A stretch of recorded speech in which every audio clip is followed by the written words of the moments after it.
welcome back to my channel. So last week I did an article writing about why you should study at the University of Manchester, and I thought it would be a great opportunity to actually talk about this with you guys. So in this video I'll be talking about why you should be studying at the University of Manchester for architecture, because that's from my perspective, across 5 different categories. The first one would be about academic resources, the second one would be about course structure, then extracurricular activities, career prospects, and student support. So number one, about academic resources. I have a lot of questions from people asking about whether the course is like from MMU or UM, so basically Manchester Metropolitan University or University of Manchester. So the program is actually a joint course between the two universities, and you have like a separate independent kind of establishment called Manchester School of Architecture as well. So when you graduate, your graduation certificate states that you are a graduate from both University of Manchester and Manchester Metropolitan University.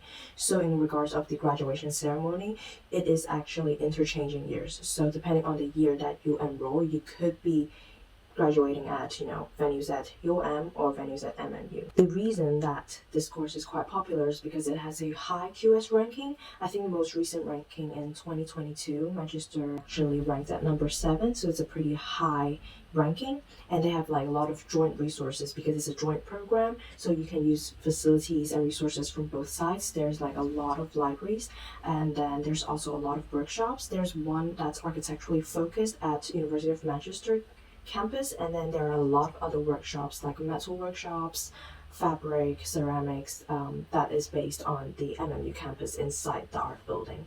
MMU, like and UM and Manchester School of Architecture, they hold a lot of talks and sometimes workshops and events that are architecturally specific, so you can sign up and learn more if you want, or start networking in order to build like connections to get like a job in the future, or get some advice from people inside the industry. In terms of course structure, so the course structure for each year is relatively the same. It actually consists of 3 main units. So the humanities unit, technologies unit, and the studio unit. So for the studio unit, it is basically 1 day, every day you'll be in studio, and during that time, you'll present your ideas or present the work you've done in the past week, and then the tutors there will give you advice on how to carry your research forward, or tell you what works and what doesn't. So in terms of technologies, it is actually made up of like case studies and coursework. And the humanities is basically an essay and like a collaborative projects with other people, and the essay is around 2,000 to 4,000 words based on which year you're in, so it's not like a full-length dissertation, which is good news for some of you. I think that this design, technology, and humanities all add together is actually a really good combination of knowledge about architecture, which is actually quite good. Number 3, about extracurricular activities. So both the University of Manchester and Manchester Metropolitan University have a lot of societies, clubs that you can sign up to, and they have like freshers fair at the beginning of the school year.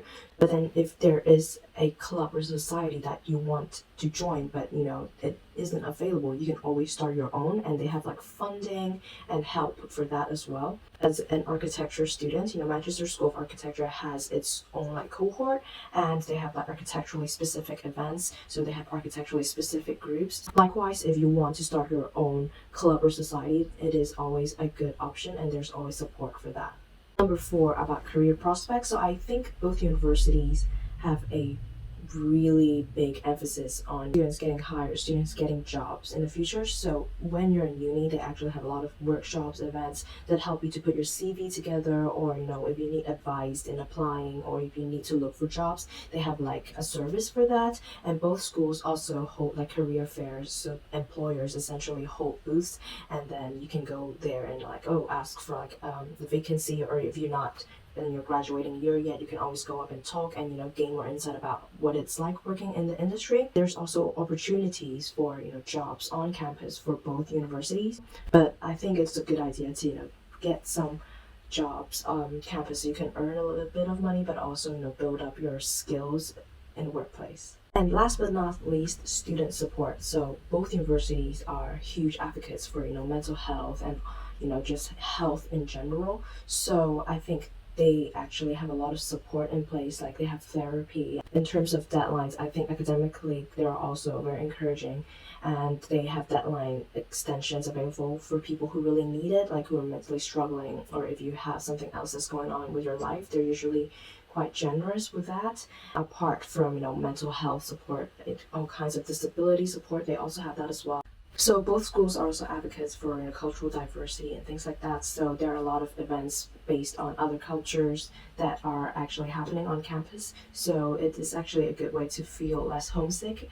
And that's it. I think these are the major reasons that I chose University of Manchester in the first place. If you enjoyed the video, don't forget to like and subscribe. And I hope this video is helpful for you, and I'll see you next time.